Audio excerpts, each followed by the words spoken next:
All right, what's going on, guys? So I'm gonna do a energy drink of the day real quick before I eat my second meal.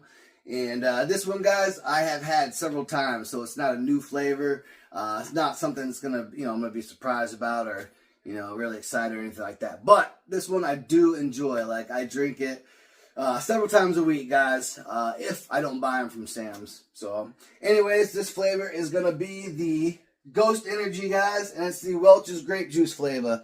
Alright, so this one has 10 calories, 2 carbs, no sugar, 200 milligrams caffeine, and then a few other things like the alpha GPC and stuff like that they throw in there. That's a little bit different than some of the other energy drinks. But, like I said, guys, this one's good.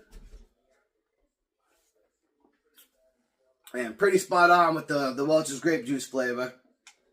And also has a little bit of the nostalgia factor for me. Because growing up, my mom bought a lot of orange juice and apple juice, and that's what we mainly drank. I'm not too sure why, but anyways, when she did get the grape juice, it was always like a treat, at least for me anyways. I'm not too sure how my brother and my sister felt about it, but yeah, so it was like a little treat, and I would sip on it like it was, fine wine, and like I was fancy and rich and stuff like that. So yeah, a little bit of nostalgia. And also reminds me of going to church when I was a kid. I'm not too sure if you guys went to church or not, or if you did, if your church did communion. The churches that my parents went to usually did communion.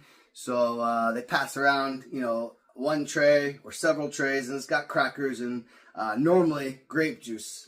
Obviously the brand of the grape juice probably differs. But yeah, they pass around the tray and you grab your little cracker and your little grape juice, and you listen to the preacher and, kind of eat and drink when he goes through his little spiel. But, and it's, it's got some symbolic stuff and all that. If you're not too familiar with it, you can look it up. I don't want to get into religion on here, but just the nostalgia aspect for me, guys. And so on a scale of 1 to 10, 1, they suck, I will never buy again. 10, I would buy a whole case, guys. This one's a 10. And I think this will be the first 10 since I've started. Which honestly has only been a handful of videos as far as the energy drinks go. So, hope you guys are having a good day. If you haven't tried it yet and you like grape juice, definitely try it, guys.